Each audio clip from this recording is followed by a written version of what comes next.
Good morning, dear children. Today we are discussing a very interesting story named Fair Play. प्यारे बच्चों, आज हम एक बहुत ही मज़ेदार कहानी को पढ़ने वाले हैं जिसका नाम है फेयर प्ले। ऐसी स्टोरी आपने पहले नहीं सुनी होगी और मुझे बहुत ही उम्मीद है कि अगर आप इस स्टोरी को आज सुनेंगे तो आपको बहुत ही मज़ा आने वाला है। तो स्टोरी को आपको लास्ट तक ज़रूर सुनना है। उसको स्टार्ट करने से पहले क्या आपने has your best friend ever done something you thought was wrong? क्या आपके किसी दोस्त ने कभी कुछ ऐसा किया है जो आपको लगा है कि वो क्या है, गलत है? What did you do then? और उसके बाद आपने क्या किया? डिड यू कीप क्वाइट और did you tell your friend what you thought? क्या आप चुप रहे या फिर आपने अपने दोस्त को बताया कि आप क्या सोचते हैं उस चीज़ के बारे में जो कि आपके दोस्त ने गलत किया? तो ये आपको सोचना है कि ये क्वेश्चन आपके लिए हैं। Read this story about two friends who had to decide what was more important. यहाँ पर जो ये कहानी है ये दो दोस्तों के बारे में है। आपके भी बहुत सारे दोस्त होंगे, तो आपको यहाँ पर दो दोस्तों की कहानी सुननी है जो दोस्त की डिसाइड करते हैं कि क्या इम्पोर्टेंट है। फ्रेंडशिप एंड इनैमिटी, दोस्ती अच्छी होती है या दुश्मनी अच्छी होती है, यहाँ पर उन दोनों दोस्तों को ये डिसाइड करना होता है। और a sense of what is right and what is wrong, और ये भी तय करना होता है कि क्या सही है और क्या गलत है। तो चलिए इस स्टोरी को स्टार्ट करते हैं। Jumman Sheikh and Algu Chaudhary were two good friends. Jumman Sheikh और अलगू चौधरी दो अच्छे मित्र थे, अच्छे दोस्त थे। So strong was their bond of friendship that when either of them went away from the village, the other looked after his family. इतनी अच्छी दोस्ती उन दोनों के बीच में थी कि यदि कोई गांव से बाहर चला जाता उनमें से एक, तो फिर दूसरा जो है उस दूसरे की फैमिली की देखभाल करता। Both were greatly respected in the village, और इस उनकी दोस्ती की वजह से वो दोनों के दोनों जो हैं उनकी गांव में बहुत ही इज्जत होती है, उनको बहुत रिस्पेक्ट दी जाती है, उनकी दोस्ती की मिसाल दी जाती है कि दोस्त हो तो जुम्मन शेख और अलगू चौधरी जैसा। Jumman had an old aunt who had sum property. Jumman की एक बूढ़ी चाची थी जिनकी की कुछ प्रॉपर्टी थी, कुछ जायदाद थी, कुछ खेत थे, कुछ खलियान थे। This she transfer to him on the understanding that she would stay with him and he would look after her. तो जो उसकी बूढ़ी आंटी थी उसने जुम्मन शेख को अपनी जो प्रॉपर्टी थी उसको ट्रांसफ़र कर दिया था, उसको जुम्मन शेख को दे दिया था, ये सोचते हुए कि जुम्मन शेख जो है उनकी इस बुढ़ापे में देखभाल करेगा, लुक्ड आफ्टर हर, उनकी देखभाल करेगा। The arrangement worked well for a couple of years, और जो ये अरेंजमेंट था उनके बीच में जो ये बात हुई थी ये कुछ सालों के लिए जो है ठीक चला, एक दो साल के लिए ठीक चला। कपल ऑफ ईयर्स यानी कि एक दो साल, ठीक है ना। लेकिन देन द सिचुएशन चेंज्ड, लेकिन उसके बाद जो है सिचुएशन पूरी की पूरी तरह से बदल गई, परिस्थिति वहाँ पर बदल गई। तो परिस्थिति क्या बदलती है? Jumman and his family were tired of the old relative. Jumman और जो उसका परिवार था वो अब थक चुका था अपनी उस बूढ़ी रिश्तेदार से, यानी कि अब वो अपनी आंटी से जो है थक चुके थे। वो अब जो है उनकी जो है देखभाल करने में उतना इंटरेस्ट नहीं ले रहे थे। Jumman became as indifferent to her as his wife who graded even the little food that the old lady wanted every day. तो जुम्मन भी जो है अब थोड़ा सा अलग हो गया था अपनी चाची के लिए, और तो और जुम्मन की जो बीवी थी वो भी वहाँ पर क्या कर रही थी, उसको हर दिन जो खाना देना होता है सुबह शाम या दोपहर में, तो उस खाने को देने के लिए भी हिचकिचा रही थी। She swallowed these insults along with her food for a few month. swallowed means होता है निगलना। तो जो जुम्मन की यहाँ पर जो जुम्मन की चाची थी वो उस बेज़री को जो है कुछ महीनों से खाने के साथ निगल रही थी। इसका मतलब ये है कि जो उनकी वो इंसल्ट हो रही थी, जुम्मन भी उनके साथ अच्छा व्यवहार नहीं कर रहा था। जो उसकी पत्नी थी वो भी उसको खाना देने के लिए वहाँ पर क्या कर रही थी, उसको हिचकिचा रही थी, उसको खाना ढंग से नहीं दे रही थी। तो ये जो इंसल्ट थी उसको जो है वो कुछ महीनों से सह रही थी, यानी कि उन्होंने कुछ भी नहीं कहा। But patience has its limit. लेकिन जो धैर्य होता है उसकी अपनी सीमाएं होती हैं। पेशेंस, धैर्य, लिमिट, सीमाएं, यानी कि उनके जो धैर्य है उसकी कुछ सीमाएं होती हैं। अब जो है आगे क्या होता है यहाँ पर देखिए, जुम्मन की चाची जुम्मन और उसकी बीवी को दिखाया गया है। One day she spoke to Jumman. तो एक दिन जो है चाची जी जुम्मन से कहती हैं, माई सन, मेरे बेटे, it is now obvious that I am not wanted in your house. मुझे पूरा विश्वास है कि अब जो है तुम्हारे घर में मेरे लिए कोई जगह नहीं है। मतलब अब कोई नहीं चाहता है कि मैं तुम्हारे घर में रहूं। Kindly give me a monthly allowance so that I can set up a separate kitchen. तो एक काम करो, मुझे महीने के महीने कुछ थोड़ा सा अलाउंस यानी कि थोड़ा सा पैसे दे दो, तो क्या कर दूं, इससे मैं अपना खुद का किचन बनाऊं और उसमें क्या हूं, खुद के लिए खाना पकाऊं। क्योंकि तुमको जो है काफ़ी प्रॉब्लम हो रही है मुझे खाना देने में, मेरे साथ रहने में। तो मैंने क्योंकि तुमको अपनी पूरी की पूरी प्रॉपर्टी दे दी है, तो मेरी प्रॉपर्टी का जो भी थोड़ा बहुत क्या हो रहा है हिस्सा है, यानी कि हिस्सा तो वो नहीं मांग रही है, लेकिन वो मांग रही है कि थोड़ा मैं हर महीने जो तुम मुझे क्या करो, थोड़ा बहुत पैसे दे दो, जिससे कि मैं अपना खुद का किचन बना सकूं, खुद के लिए खाना बना सकूं। My wife knows best how to run the house. Be patient, said Jumman. Jumman कहता है सेमलेसली, बहुत ही बेशर्मी से, कि मेरी पत्नी को खाना बनाना आता है और पता है कि घर को कैसे चलाया जाता है, और इसलिए धैर्य रखिए। बी पेशेंट, धैर्य रखिए। ये जुम्मन बोलता है अपनी चाची को कि मेरी बीवी को पता है कि घर को कैसे चलाते हैं, तो थोड़ा सा धैर्य रखिए, और बहुत ही बेशर्मी के साथ ये बात को बोलता है। This made his aunt very angry and she decided to take her case to the village panchayat.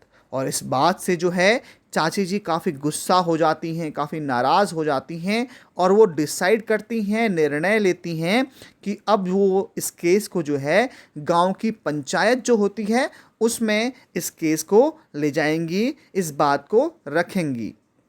For many days, the old lady was seen talking to the villager, explaining her case and seeking their support. अब जो है कुछ दिनों के लिए जो वहाँ पर जो उनकी जुम्मन की चाची थी वो गांव के लोगों के साथ बात करती हैं, अपना जो केस है उसको एक्सप्लेन करती हैं और अपनी बात को रखती हैं कि जुम्मन ने ऐसा किया, उसकी बीवी ने ऐसा किया, उसने मेरे साथ ऐसा बोला, और गांव वालों का सपोर्ट को लेने की कोशिश करती हैं, यानी कि गांव वाले, जिससे कि पंचायत में मेरी तरफ हो जाएं, मेरी बात को सुने। ठीक है। Some sympathies with her, others laughed at her and a few others advised her। ठीक है। तो कुछ लोग तो ऐसे हैं जो उसके प्रति सहानुभूति दिखा रहे हैं, सिंपैथी दिखा रहे हैं कि अरे राम, ऐसा कैसे हो गया, ये जुम्मन तो बहुत गलत कर रहा है, बूढ़ी लेडी के साथ ऐसा नहीं करना चाहिए। लेकिन कुछ लोग जो हैं वो उस पर हंस भी रहे हैं, और कुछ लोग जो हैं उसको एडवाइस कर रहे हैं, उसको सलाह दे रहे हैं कि तुम्हें क्या करना चाहिए, make it up with her nephew and his wife, कि तुमको अपने जो भतीजा है उसके साथ क्या करना चाहिए, थोड़ा सलाह मशवरा करके साथ में रहना चाहिए, और इस तरह का लड़ाई झगड़ा नहीं करना चाहिए, पंचायत में कोई केस नहीं ले जाना चाहिए। At last she came to Algu Chaudhary and spoke to him. अब जो लास्ट में है वो अलगू चौधरी के पास आती हैं। क्या आप अलगू चौधरी को भूल गए? अलगू चौधरी कौन था? अलगू चौधरी जुम्मन शेख का बेस्ट फ्रेंड था, जिनकी दोस्ती की मिसाल जो है गांव में दी जाती थी। ठीक है ना। तो लास्ट में जो है आंटी जी कहाँ आ जाती हैं? अलगू चौधरी के पास आती हैं और उससे कहती हैं, क्या कहती हैं? यू नो चाची, Jumman is my best friend. अब ये सारी की सारी जब बातें जो हैं अलगू चौधरी से कही हैं, तो इसके बाद जो है अलगू चौधरी क्या कहता है, चाची जी आप जानती हैं कि जुम्मन तो मेरा बेस्ट फ्रेंड है। How can I go against him, तो मैं उसके खिलाफ कैसे जा सकता हूँ।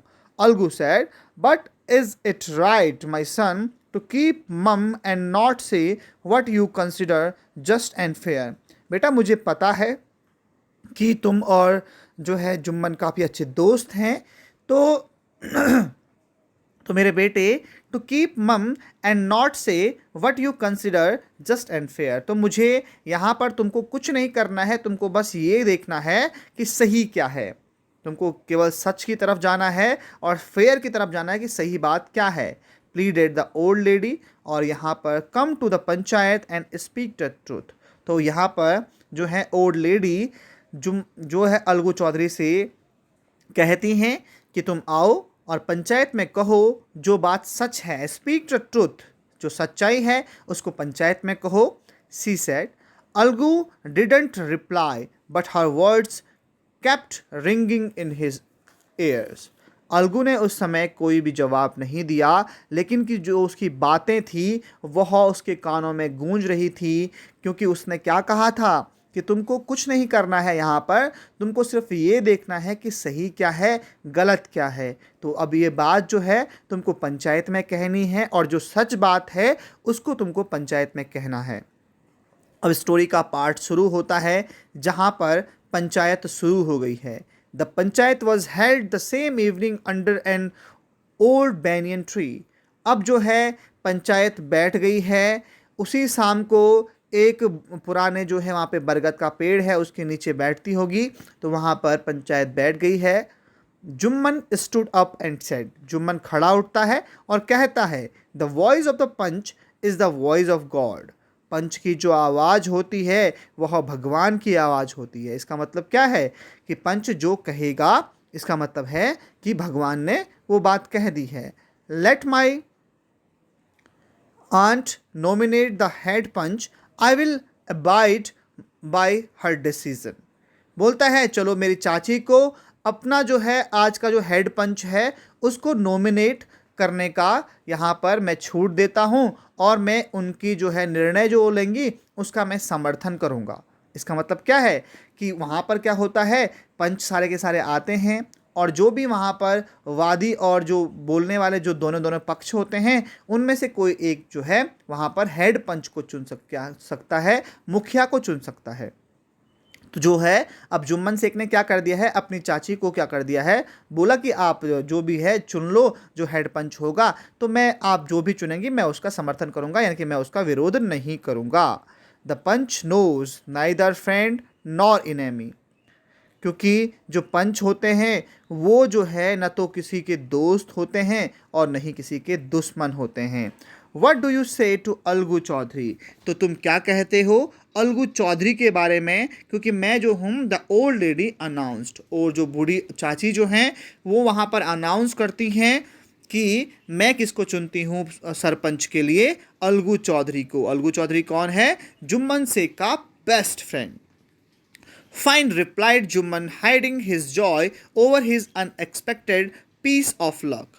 अब जो है यहाँ पर जुम्मन शेख जो है बोलता है ठीक है, और अंदर ही अंदर बहुत ही खुश हो रहा है, क्योंकि वो तो उसका बहुत ही बेस्ट फ्रेंड है। अब जब बेस्ट फ्रेंड है तो वो उसके खिलाफ कैसे बोल सकता है, यह सोच करके जुम्मन शेख जो है अंदर ही अंदर बहुत ही मुस्कुरा रहा है, खुश हो रहा है, और काफ़ी अच्छा महसूस कर रहा है कि अब तो जो ये केस है मैं तो हारने वाला नहीं हूँ, बिकॉज मेरा जो दोस्त है, जो बेस्ट फ्रेंड है, वही सरपंच चुन लिया है।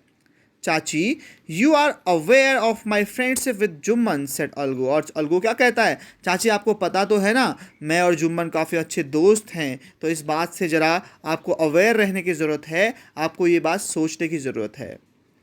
I know that, replied the aunt, but I also know that you will not kill your conscience for the sake of friendship।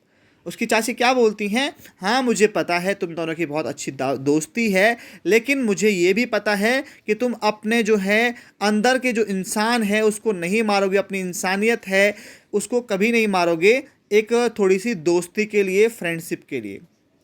God lives in the hearts of the panch, क्योंकि पंच के हृदय में भगवान का निवास होता है। And is voice is the voice of God, और जो उसकी आवाज़ होती है वो भगवान की आवाज़ होती है।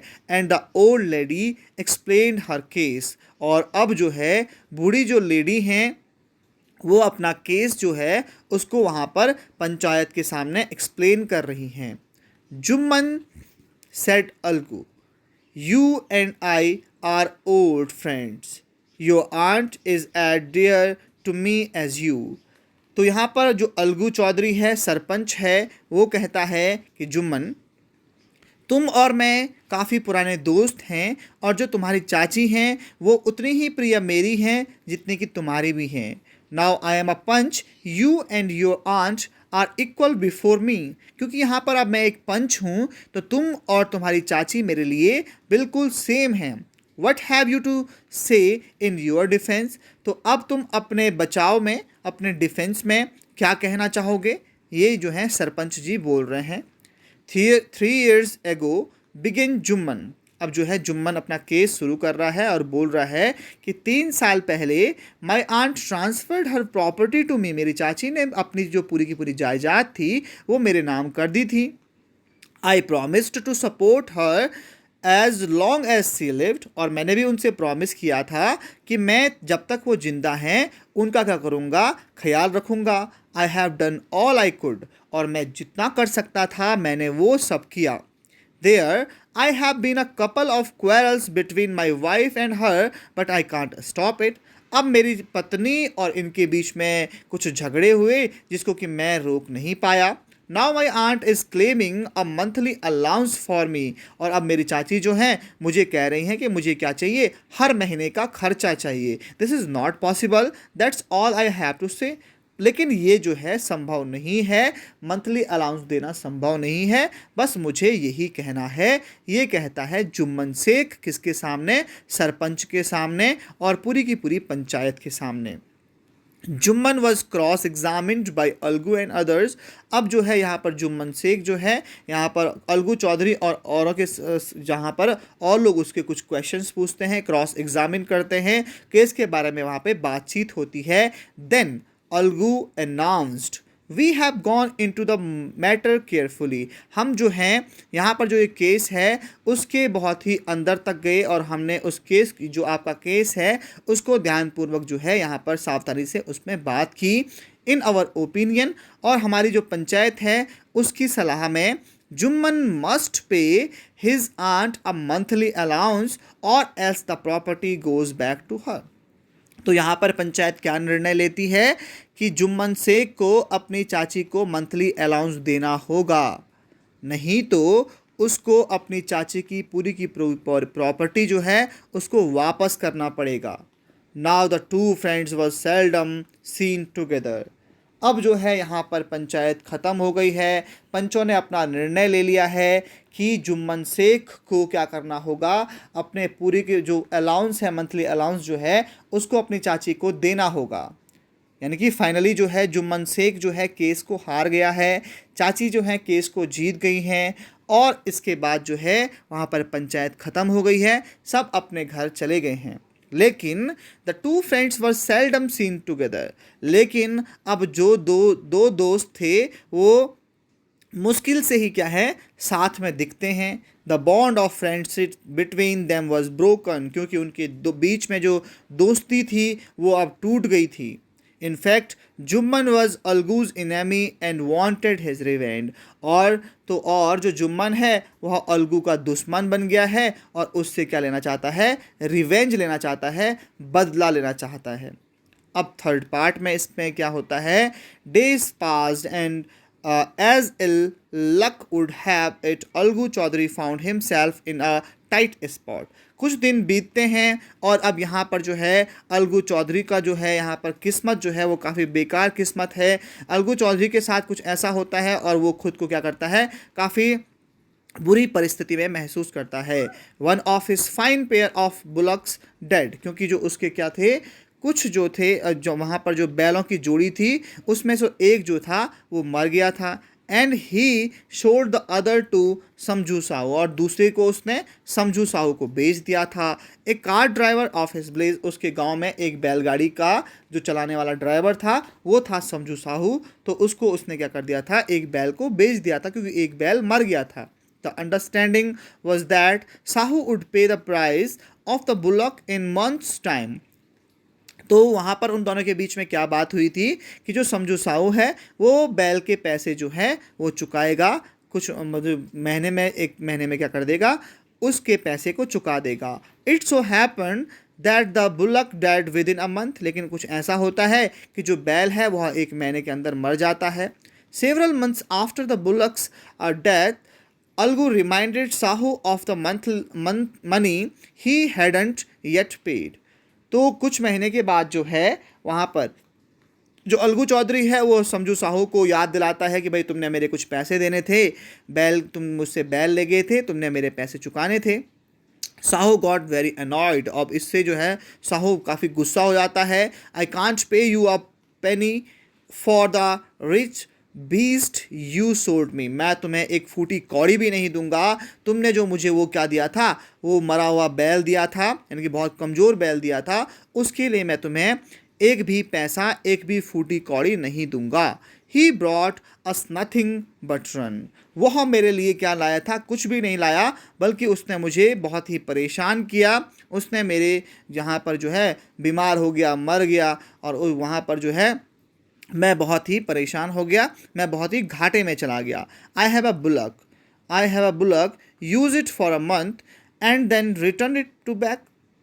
तो यहाँ पर no money for the dead bullock he said angrily, तो यहाँ पर समझू साहू क्या बोलता है कि भाई मेरे पास एक बैल है, उसको एक महीने के लिए ले जाओ, उसको यूज़ करो, फिर मुझे वापस दे दो। यहाँ पर कोई भी पैसा मैं नहीं देने वाला हूँ एक मरे हुए बैल के लिए, गुस्से में समझू साहू बोलता है।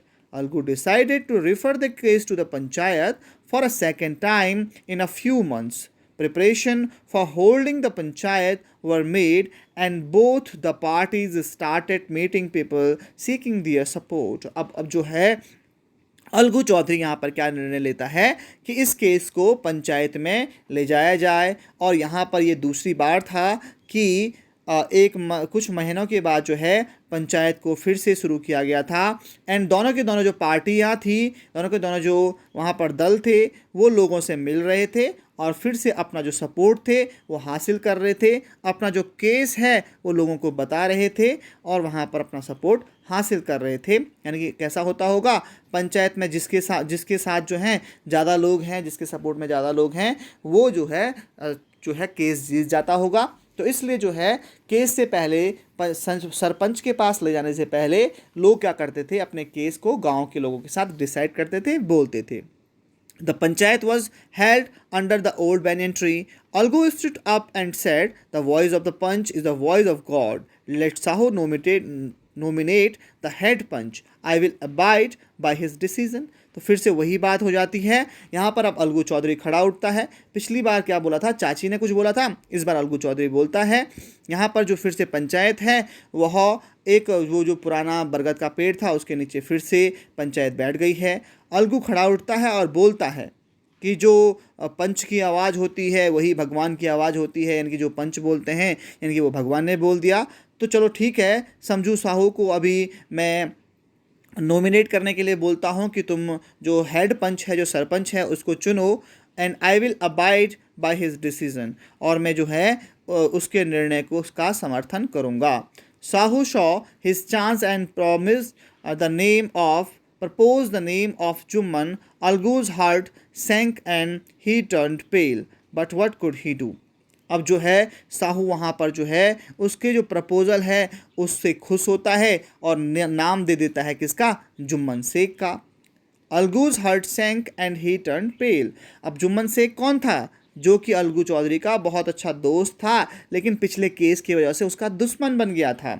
अब जो है अलगू चौधरी उस नाम को सुन करके उसका दिल जो है वह बैठ जाता है और वह पीला पड़ जाता है, यानी कि वह काफ़ी घबरा जाता है। But what could he do, लेकिन वो क्या कर सकता था, उसने तो समझू साहू को छूट दी थी कि तुम सरपंच को चुन सकते हो, और उसने चुना भी किसको, जुम्मन शेख को।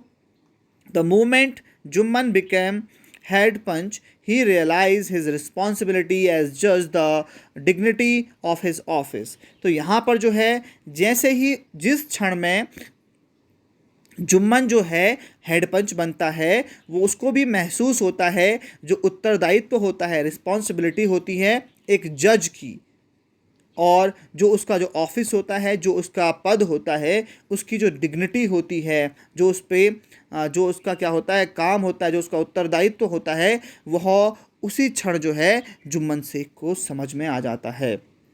Could he seated in that high place have his revenge now?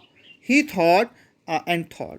तो वो सोचता है कि अब उसको ऊंचे पद पर बैठाया गया है, सरपंच बनाया गया है, तो क्या उसको अपना बदला जो है अलगू चौधरी से लेना चाहिए या नहीं लेना चाहिए. वो बहुत सोचता है और सोचता रहता है. नो, ही मस्ट नॉट, उसको नहीं लेना चाहिए.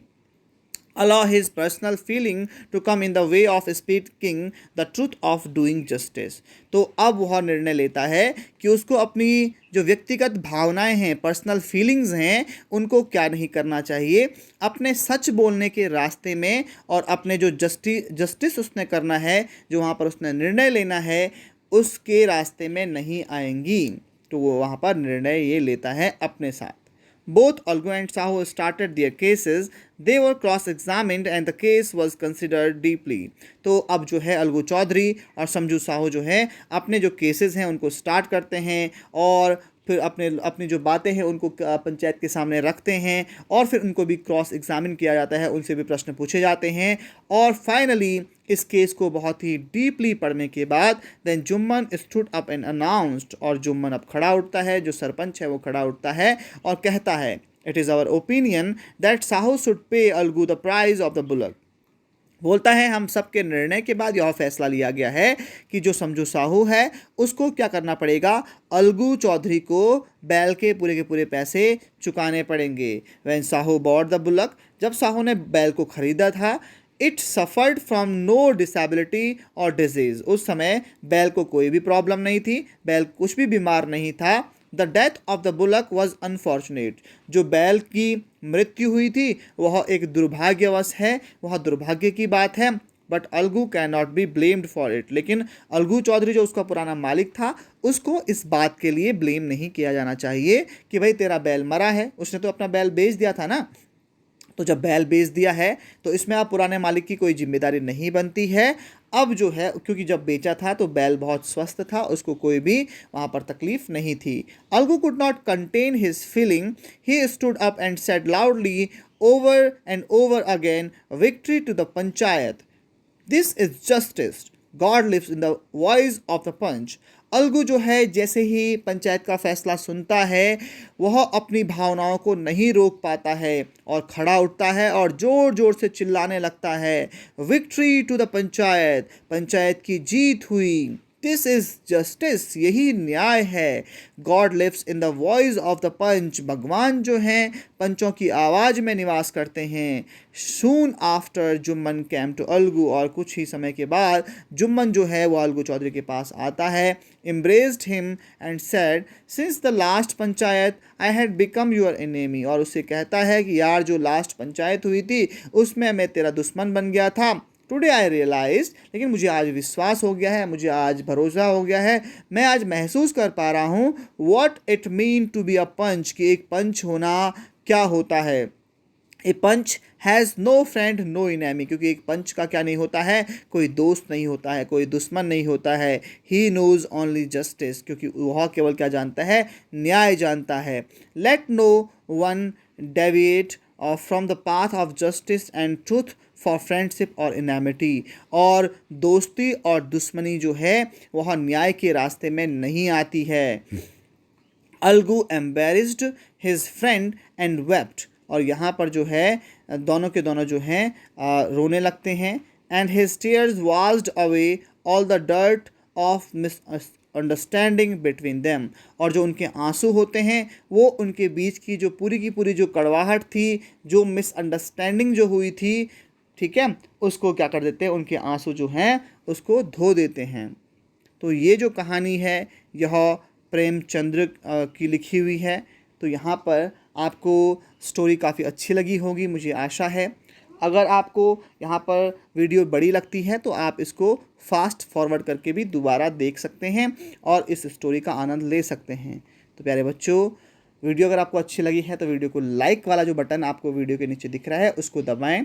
और अगर आपको अपनी क्लास की और भी वीडियोस इसी तरीके से चाहिए, जो वहाँ पर बगल पे क्या है, एक रेड कलर का वहाँ पे लिखा हुआ है सब्सक्राइब, उस बटन को टैप करेंगे और उसके बाद एक घंटी आएगी, उसको दबा देना। तो यहाँ से हम जब भी वीडियो डालेंगे तो हमारी जो वीडियो की नोटिफिकेशन जो है वो आपको मिलती रहेंगी। तो प्यारे बच्चों, आज के लिए इतना ही, मिलते हैं दूसरी वीडियो में।